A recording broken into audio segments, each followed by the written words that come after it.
Welcome everybody today to another of the pre-talks to the Knowledge Festival. Reminder, it's coming up 16th to 22nd of August. Free streams on social media, so for everybody to watch and to follow the discussions and presentations, and for everybody who wants to take part, be part of the discussion and be inside the online meetings. You can go to the knowledgefestival.org website and get an entry, or if you have papers, you still can submit papers, and just go to the website and find out whatever is needed. We'll be happy to have you there. Now, today we have Dr. Shruti Sridhar. She is an MD homeopath and a clinical nutritionist with over 9 years of clinical experience. She is an accomplished medical writer and has worked with a variety of physicians across different specialties, notably MD medicine, gynecology, pediatrics, and orthopedics, and has gained optimal clinical experience. She currently maintains a digital practice through which she manages patients and their health conditions remotely. With the triad of homeopathy, nutrition, and counseling, Dr. Shruti aims to provide holistic care to all her domestic and international patients. She believes that the secret to good health is in your own hands, and that she just wants to be a guiding ray of light to enable most, if not all, in the world to achieve their state of mental and physical well-being. Now, this is beautiful. Now we have you on today to tell us how this would be possible to gain that power. Thanks a lot, and I give it over to you. Thank you so much for the introduction, and thank you everyone for joining in today on a Sunday evening. So we will be talking about nutrition and immunity, how you can boost your immunity with nutrition and a homeopathic perspective to the same. So you would have heard a lot about how nutrition and immunity are interlinked, how eating healthy, nutritious foods helps build your immunity from scratch. Many people would tell you that you should have the golden latte, right? The turmeric milk that we are all aware of. We have been drinking that from our childhood, or maybe vitamin C rich foods during your flu season, or even tea with honey. So many people tell you during the flu times or times of illness, opt for special foods, all these special rich nutritious foods or supplements that are believed to boost immunity. So vitamin C supplements or vitamin C rich foods like citrus fruits and all are told to be taken when you are ill, down with a cold or a cough. So let's see how these foods affect us. First off, let's see what is immunity first of all. So immunity basically is the ability of an organism to resist a particular infection or toxin by the action of specific antibodies or sensitized blood cells. So your body produces specific antibodies against each allergen or each individual allergen that comes in, and your body produces those cells and those antibodies to fight against these allergens. That is building your immunity. So what happens during this time? On a daily basis, you are exposed to potentially harmful microbes or microorganisms of every kind. So your immune system technically is a network of intricate stages and pathways in your body, which protects you from these harmful microbes as well as certain diseases. So how does it help? It recognizes these foreign invaders and attacks them at entry itself, so that you don't develop any other disease possible caused by those microorganisms. So we have two types of immunity. that is innate immunity, and adaptive or acquired immunity. You would want to know what these two kinds of immunity are. Let's see that. Innate immunity. So that's your first line of defense. That's what you are born with. This kind of immunity is what you already possess at the time of birth. So this immunity helps you stay protected from all the pathogens that may enter your body through all the protective barriers. So what are these barriers? Your skin. So your skin is the majority, the biggest organ in your body, and that is the main protector against all pathogens. The next one is mucus. Mucus in your nasal passages, in your mouth, it all stops and traps these pathogens that may enter your body and again protects you from the diseases that may be produced. Third one is stomach acid. So your stomach produces some acid that is helpful for digestion as well as for killing all these bacteria and other pathogens. So they destroy these pathogens. The next one is enzymes that are produced in your sweat and your tears. So everyone sweats, everyone has tears. There are certain enzymes present in your tears which help protect your eyes. So they clean your eyes and they keep your eyes moist.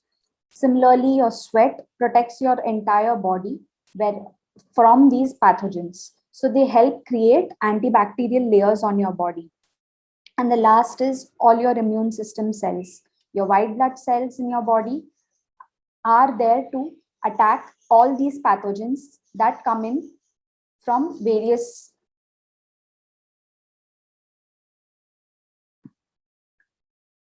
from your mouth or from your nasal passage.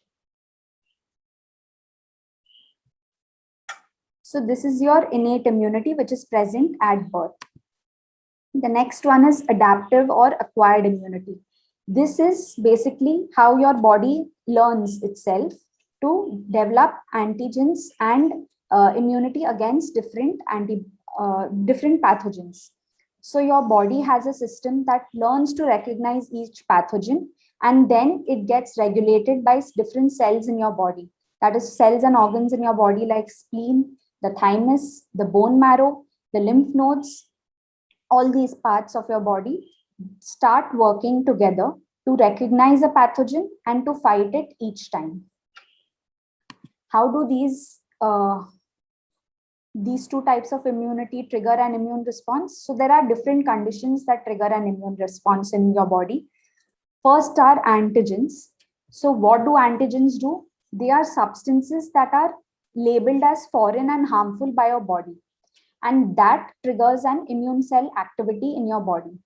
These allergens are one type of antigens, which include grass pollen. So you may have heard of some people being allergic to grass pollen or dust or even food or some other components of food like seafood or even some nuts and seeds or even pet hair, right? If you have some pets at home, some people have allergies to those pets. So how does this happen? Because the antigens present in each of these substances can cause a hyperreactive response in your body, which causes too many white cells of your body to be released. So your body starts reacting against these allergens. Now, many people are sensitive to these antigens, and the height of sensitivity varies from individual to individual. So for example, if you have someone with a nut allergy, they may be triggered by eating nuts, and to such an extent that their mouth swells up or their whole throat or windpipe swells up.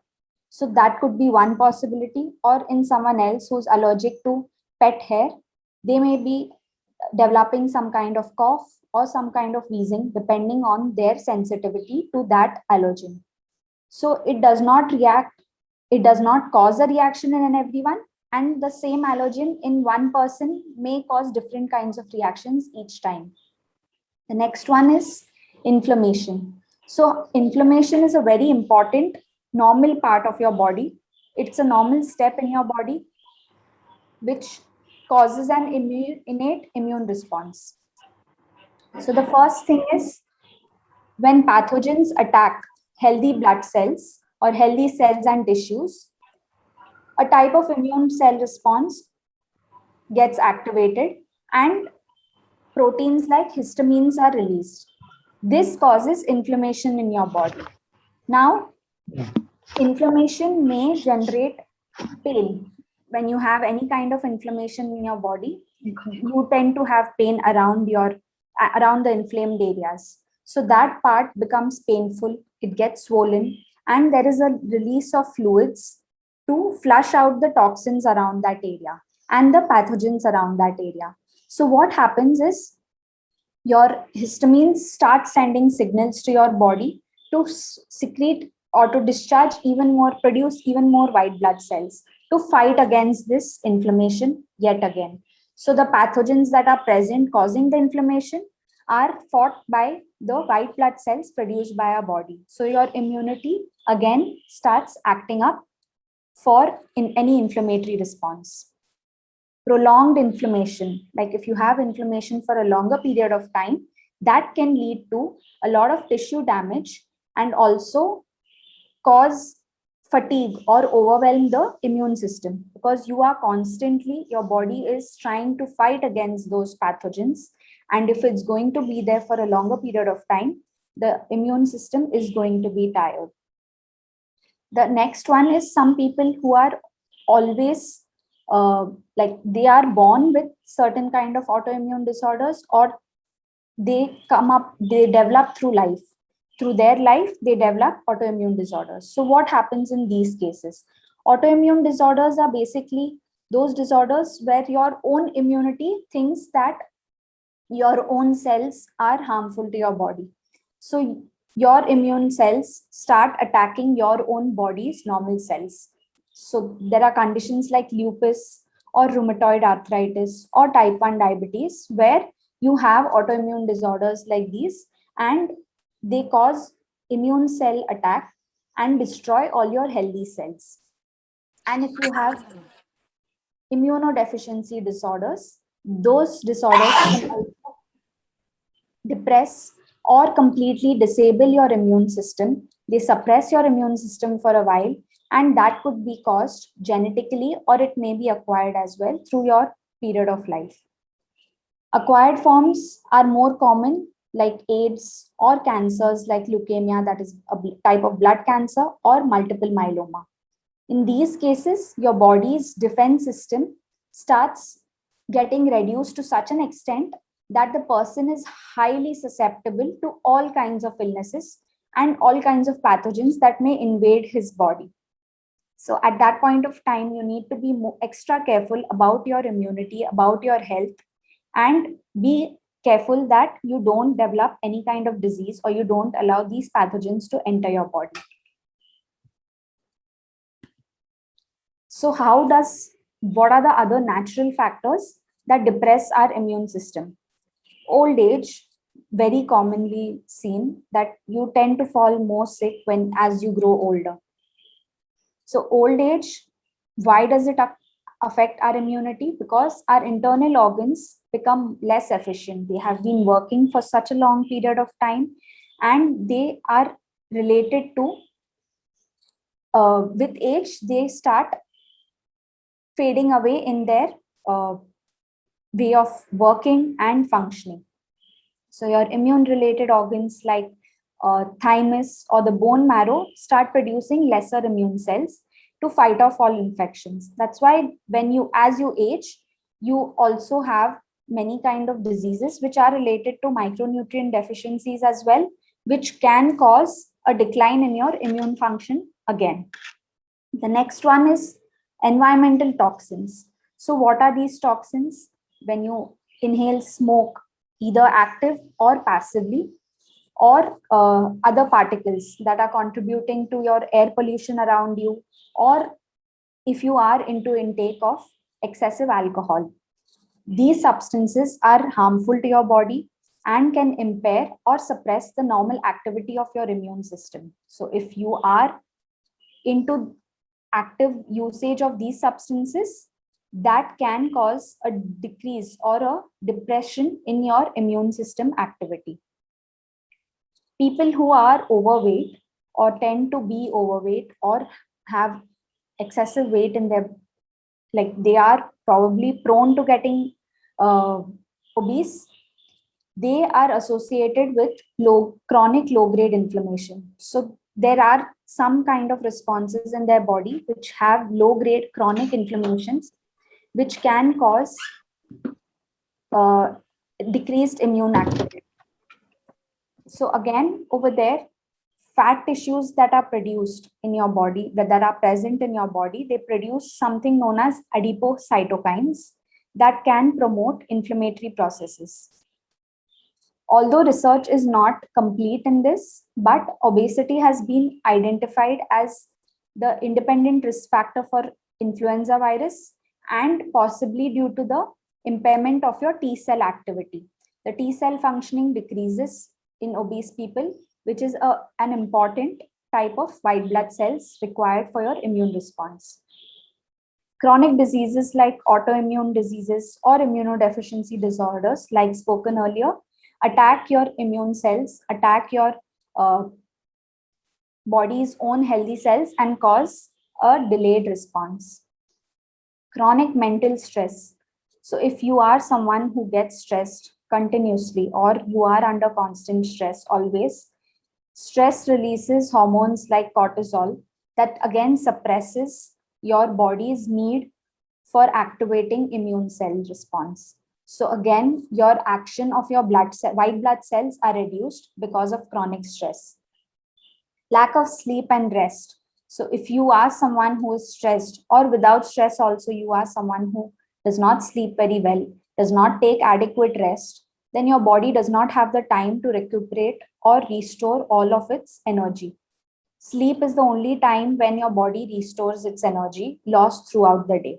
So during this time, a type of cytokine is released that fights infection against all infections in your body.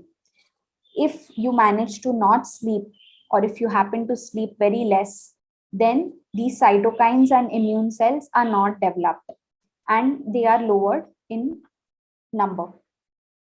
The last one is the main topic of today, how diet affects your immune cell response. So poor diet or even malnourished diet. So if you don't have a diet full of nutrients, that causes an impair in the production of your immune cells and antibodies. So again, your immune cell response goes down. Let's see how nutrition affects immunity. Firstly, we would like to understand what is nutrition. So nutrition basically is the study of nutrients in the food that we eat, how your body uses them, and the relationship between diet, health, and disease. Nutrition also involves the study of nourishment. So nutrition basically means food provides nourishment. So different types of nutrients present in the food that we eat, and the right kind of balance of these nutrients are required to fight against every disease.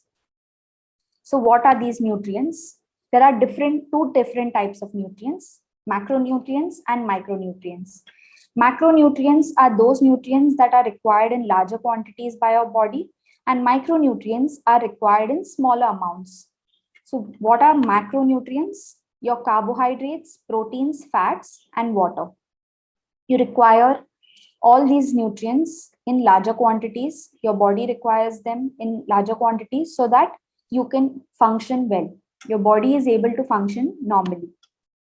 So all your carbohydrate rich diet, you have all your whole grains, you have your breads, you have your cereals, some fruits like bananas have high carbs. All these foods are rich in carbohydrates. The next one is proteins. So all your milk and milk products, meat products, plant-based proteins that are present, all of these are rich in proteins. Healthy fats are essential. So your healthy fats in your body are, the healthy fats that are present in food are present in most of your foods, all your oils, nuts, seeds, in some kinds of meat like fish, and in your eggs. Healthy fats are also present in seed oils, nut-based butters, cheese, milk products, and avocados, all of these foods. Omega-3 fatty acids are the healthier kinds of fatty acids which are present in most of the foods. And you should focus on eating these kinds of healthy fats which are required by your body. The next kind of micronutrients. So these are vitamins and minerals which are present in smaller quantities in all your foods that you eat. Your vitamins and minerals. So you have your minerals like magnesium, which are present in most nuts, seeds, and fruits like bananas and dark chocolate. Your calcium rich foods are not only your milk and milk products. Yes, they are, but you have other foods like green leafy vegetables like spinach. You have your ragi or nachni. You have your green leafy vegetables and your nuts. The next one is potassium. So another mineral which is required by your body. It's present in bananas mainly and all other fruits and vegetables. Your beans, your legumes, they consist of potassium. Your tomatoes, if you try to include those in your diet, that is going to be helpful for you. Iron rich foods, if you are someone with a low hemoglobin or in general, iron rich foods are your green leafy vegetables, your nuts, your animal liver, and some legumes and beans. Sometimes all these minerals and vitamins are also fortified in some foods, like fortified cereals or fortified legumes that come up. You could try to have those kinds of foods as well. So what is the concept of health? Health basically, as per the WHO definition, is a state of complete physical, mental, social, and spiritual well-being, and not merely just the absence of disease or the inability to lead a socially and economically productive life. So just because today you don't have any disease does not mean you are entirely healthy. You need to see and focus that you are healthy at the physical level, mental level, social level, and spiritual level. So how do we see or ascertain that we are healthy at this level? Do you have any immune boosting diet that really exists? Yes. How do we see that we can be healthy in this manner? By balancing all your nutrients. All the nutrients that I spoke of right now, if you balance these nutrients, you are going to have good health.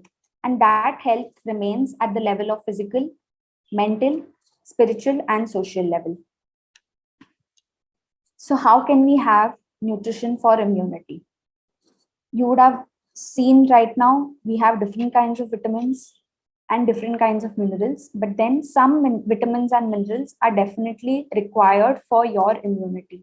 So vitamins like vitamin C, vitamin D, minerals like zinc, selenium, iron, and proteins are required for your body. So vitamin C helps in boosting your immune response. Vitamin D helps in bone growth, like bone composition, and it helps in bone development. Zinc and selenium again help in overall boosting your immunity. Iron helps in boosting your hemoglobin, and protein is required by your body to have body repair and growth of your cells. Your gut is the main site of immune activity. Your tummy tells what's going on in your entire body. So how do we determine how your gut tells you, right? The gut is the major site of immune activity in your body, and it produces a lot of antimicrobial organisms and antimicrobial proteins. The diet plays a large role in determining what kind of microorganisms live in your intestine. So if you eat healthy, there are going to be a set of healthy microbes in your body. And if you don't eat healthy, there are going to be a set of unhealthy microbes in your body. So a high fiber, plant-rich diet with plenty of fruits, vegetables, whole grains, legumes can help the growth and maintenance of these beneficial microorganisms. So try to include all these plant-based rich diet, fruits, vegetables, whole grains, and you could do better.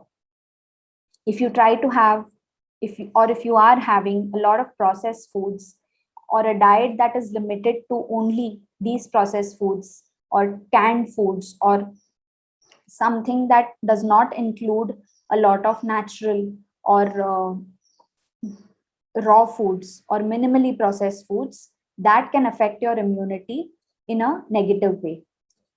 Also, if you have a diet rich in refined sugar, red meat, and low in fruits and vegetables, you could have an unhealthy immune response, an unhealthy gut, which leads to unhealthy intestinal microorganisms, which causes chronic inflammation of your gut.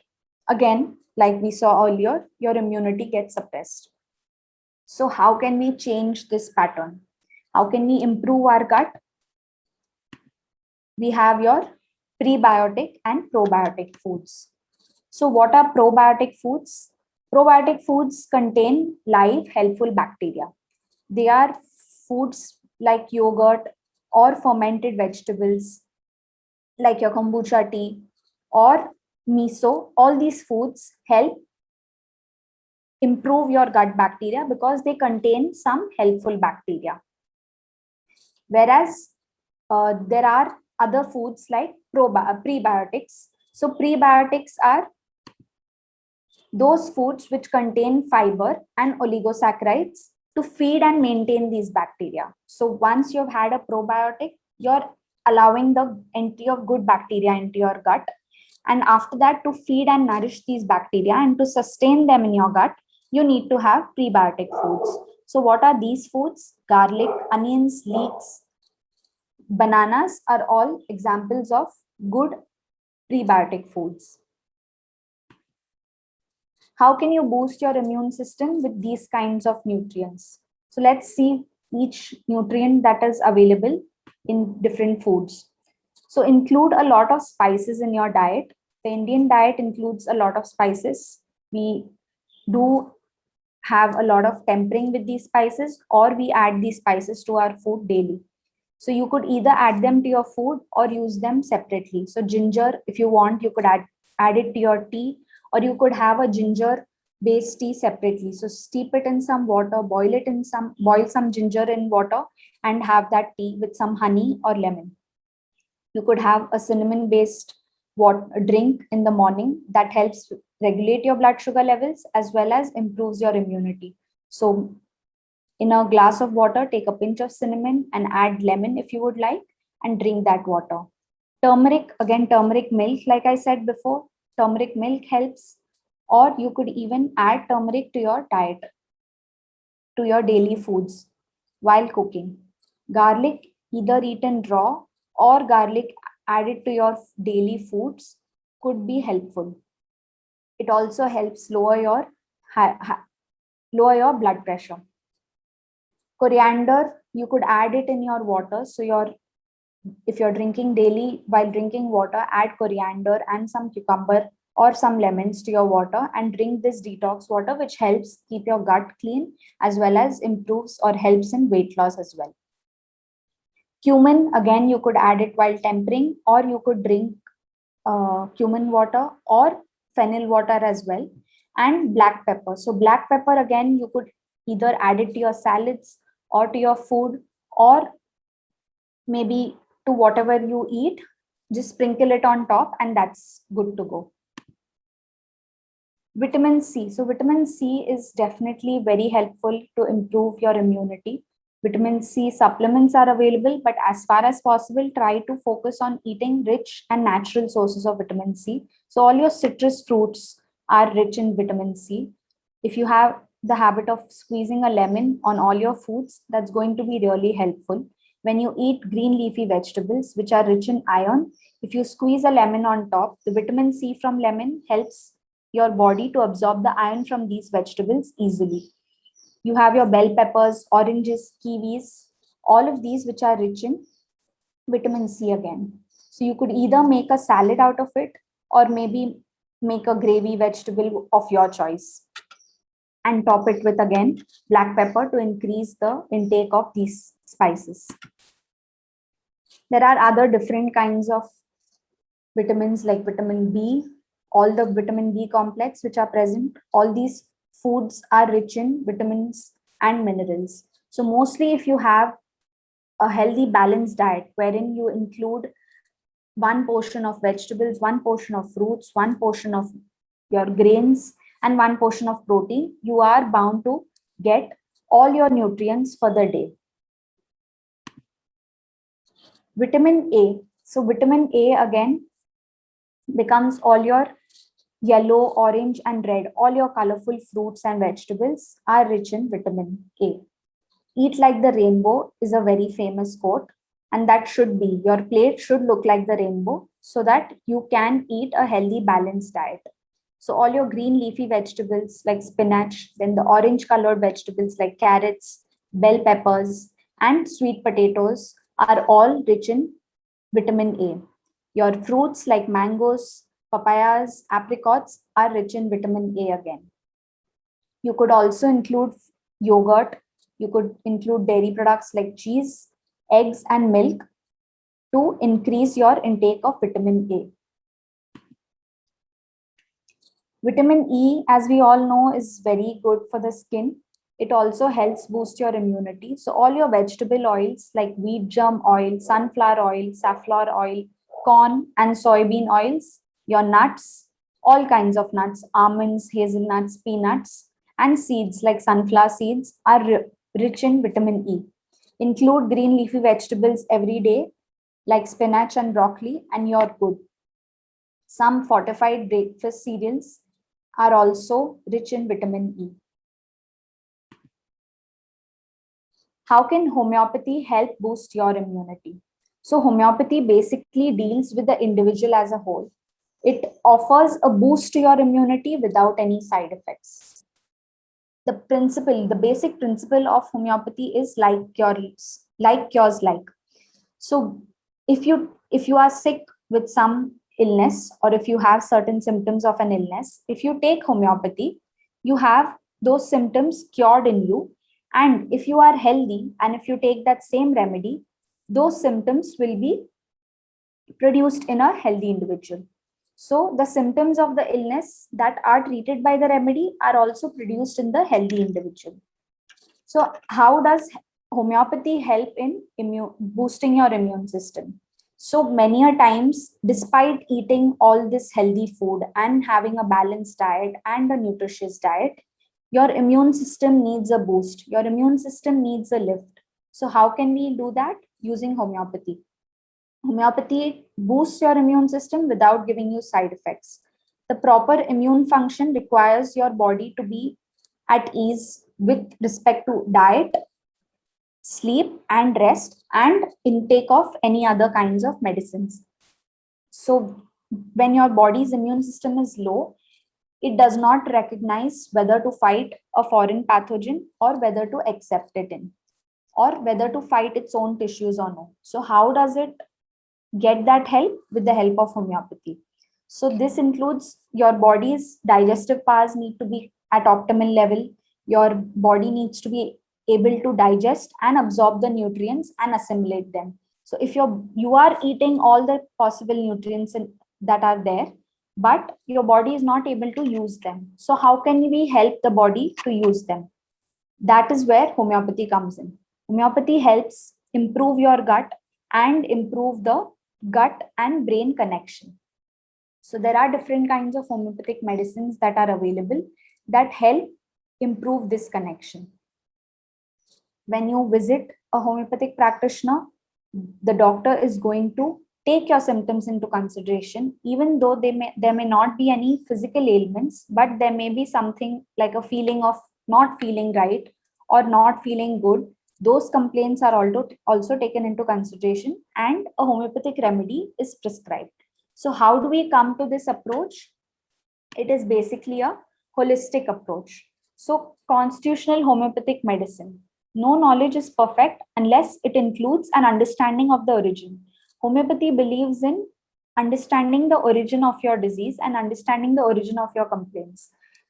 Homeopathy deals with the individual as a whole, wherein the constitution of the individual, based on the physical, mental, and spiritual aspect and the social aspect, is taken into consideration, and then a remedy is given to the patient.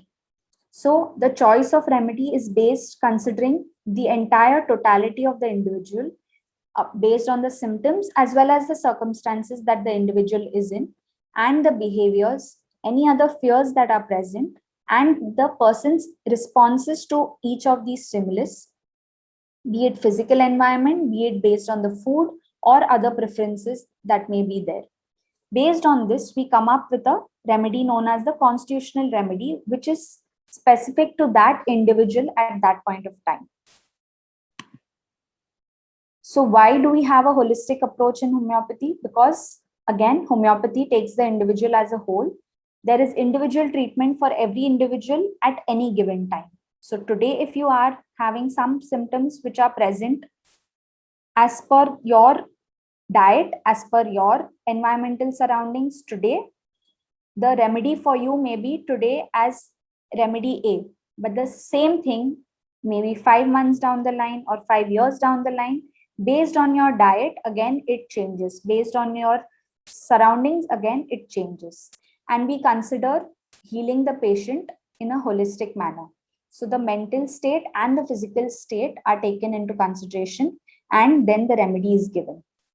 So if today, because of not being able to eat something, you are already having some physical ailments, but also are suffering from certain kind of mental ailments, these issues are tackled with the help of homeopathy.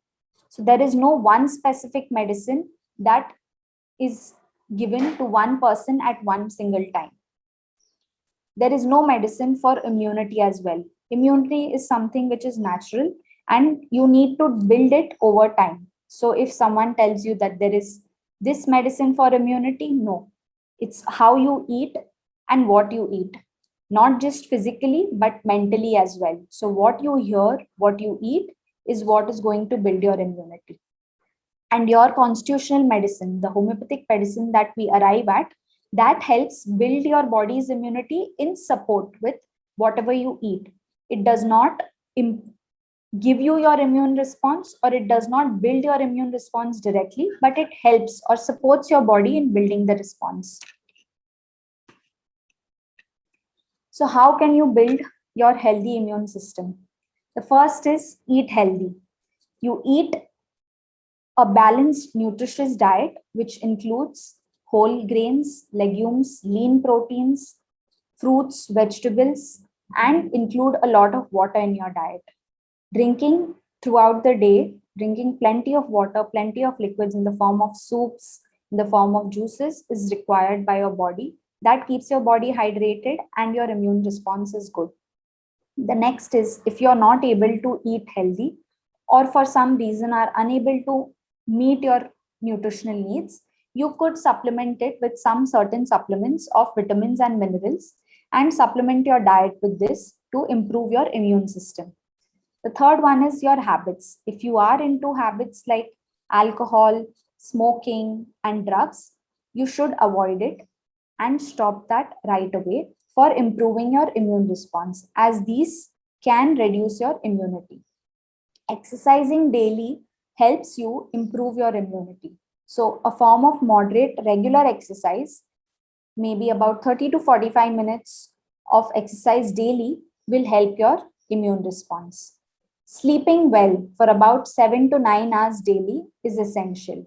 The more you sleep well and without any disturbances, and wherein you sleep peacefully, is going to help you maintain your immune response.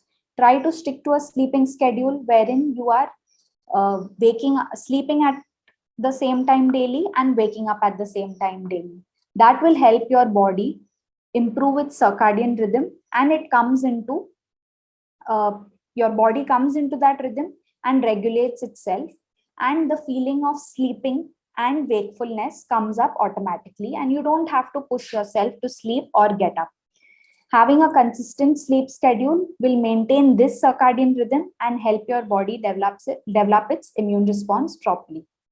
If you are someone who gets stressed easily, or if you do undergo a lot of stress daily, your body goes through a lot. And like I said, it produces the hormone cortisol. So try to focus on de-stressing yourself, relaxing yourself, or not to get stressed at all. Given the current lifestyle, we are always under stress. We are prone to getting stressed very easily. So during that time, what you can do is learn to de-stress. How do you de-stress? Choose a hobby, or you could probably talk to your friends and relatives whom you want to confide in, or you could even choose a form of exercise like Zumba, or you could get into some techniques like meditation techniques or breathing techniques. All of this will help you improve your uh, stressful life and help you de-stress and relax. And last but not the least is maintaining hygiene. So washing your hands regularly, keeping your surroundings clean, and maintaining a hygienic schedule will help you boost your immune response. Last, how do you how do you know what to eat and what not to eat? So drinking plenty of water along with your lemon, citrus fruits, or including honey or jaggery in your water will help boost your immune response. Adding some spices, again, that is going to improve your immune response. Having healthy fats in your food and including it in good amounts, not very less and not very more. Those kinds of foods are going to help you improve your immune response. Again, a balanced diet is essential. So all these one pot meals which have dals and rice in them, so you have your proteins and your carbs and your fat along with all your vitamins and minerals all together in them. So your soups or maybe your khichdi or your one pot rice meals, all of those are fiber rich, carb rich, protein rich, and all other vitamins and minerals are included in that. When you eat like the rainbow, you have a rich variety of all kinds of colors in your plate. You have a rich variety of all kinds of foods on your plate. So eating like that will help again boost your immunity. Avoiding processed foods, avoiding plenty of colored foods which are full of artificial coloring, and drinks like cold drinks and canned foods, all of that needs to be avoided to improve your immunity. And of course, avoid smoking and alcohol. That's it.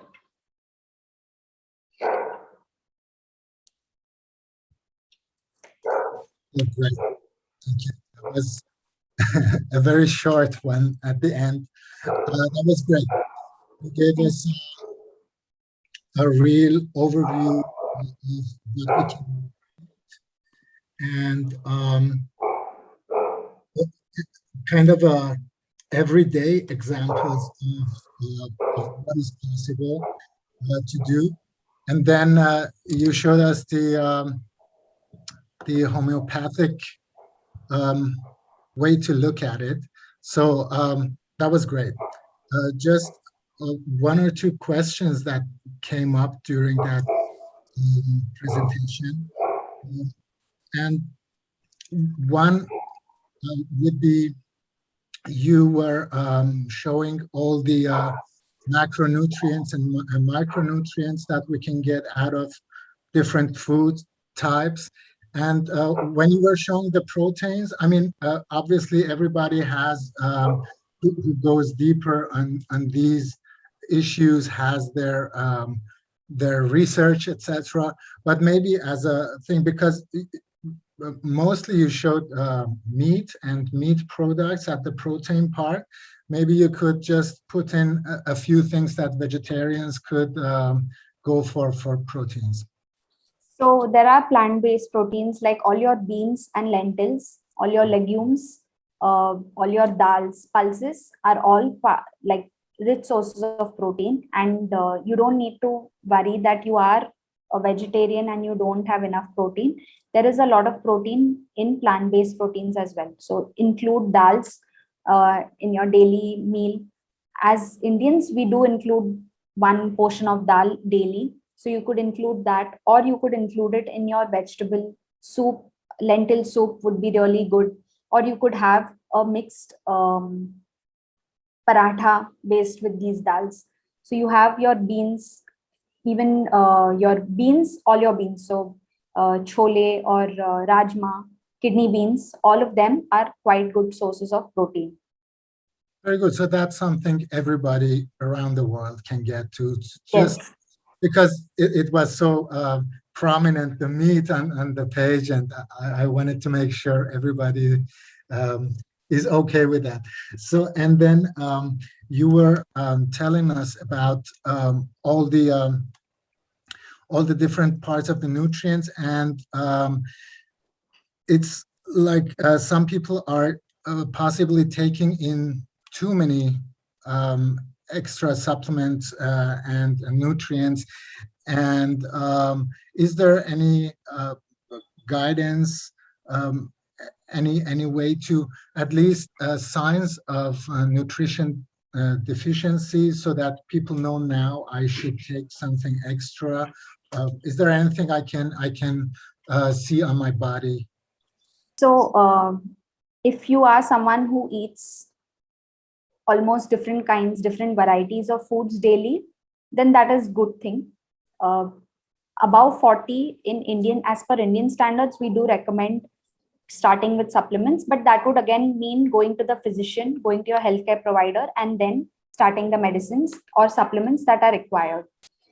But as an individual, if you would like to keep track of your own body, you could check that despite eating healthy or despite eating properly daily, and you are still feeling fatigued, easily tired, or easily irritable, or you are having a lot of sleepiness throughout the day, or you're having small aches and pains throughout your body, or there is hair loss, or maybe you feel tired, your face looks tired and sunken.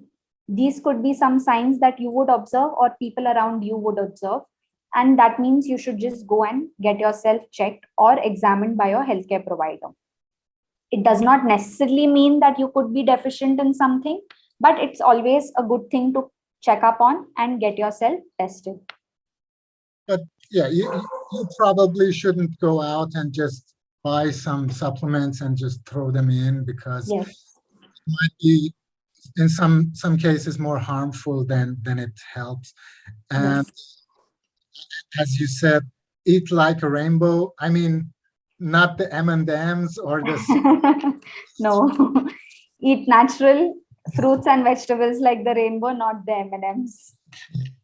Okay, and the final one, just to we got enough of your time, so but one more. If you give a patient homeopathic medicine, then is there I mean, how long do you give it is the question. Is it possible that the body gets used to that medicine, or is it just a different approach or kind of thing? So the duration of medicine depends upon your disease. Each person has the disease for a different disease and for a different duration. So someone could be having a chronic cold and cough or a chronic allergy, or someone else could have a cold that has developed only since the past 2 days, or someone with diabetes or high cholesterol levels or high blood pressure levels could be suffering from the same ailment for the past 5 years or 10 years. So depending on those kind of ailments, your duration of your remedy or the treatment differs from person to person. And depending on your symptoms, there's no set limit that you would need to take medicines like like modern medicine. You would not have to take it lifelong, but depending on your symptoms, if you are improving your symptoms based on your symptoms, then your medicines reduce. And I'm sure modern medicine also does the same. If your sugars are under control, your medicines are reduced. The dosage does get reduced. And there's no possibility that the body gets used to the medicine. or the effect goes less. Sometimes, so basically homeopathy deals with any kind of remedy that is given. It deals directly with your body's inner system, and it kind of instigates or triggers your own body's immune system to react to any kind of disease and to fight the disease. So sometimes that stimulus that is provided by the homeopathic medicine may be less, and that's when we need to increase the dosage or the potency of the medicine. But it does not mean that your body gets used to it or the effect goes any less. Okay. So just another one that just came in. Would you recommend any other source of vitamin D than sunlight or, the supplements? Is there anything? So there are no other food sources of vitamin D is barely anything. Sun is the only source of vitamin D, wherein you can get short source, like you are sure that you have developed vitamin D in your body. So around 10 a.m. to 2 p.m. going under the sun, bare body, or as much as body can be exposed to the sun is the best way to get your vitamin D daily dose. Okay, great. So that's just a final one for myself while you were explaining. So homeopathy is going after the symptoms. The diagnosis is not going for the root of the thing, but for where it shows itself and how it shows itself. And is that right? Yes, homeopathy deals with the symptoms and not exactly the disease, but the disease, obviously the diagnosis of the disease is kept into consideration for the prognosis. Like we should know that a cold needs to get better in 7 days, right? Either 7 days or a week, it's anyway going to get better. So if it's going further beyond that, we need to know that it's not, or we need to make sure that it's not some other disease that we are dealing with. So the diagnosis of the disease helps in the prognosis of the disease, how far the disease has to be taken into consideration. But we do believe in taking the symptoms of the person and not just the name of the disease of the person is suffering from. So if you have we have three people today. One person has cold in the form of a stuffy nose and no discharge. The second person has a leaky nose continuously running like a tap. And the third person has some kind of yellowish or greenish discharge with a lot of dry cough. So each person would have a different remedy in homeopathy. Right. Great. Thanks a lot. I really, we took away a lot, and I really enjoyed this one. And I hope to see you soon as a member of the advisory board at the Knowledge Festival. And I thank everybody who was with us and who watched this and listened to us. So thanks for today, and hope to see you soon. Bye. Thank you.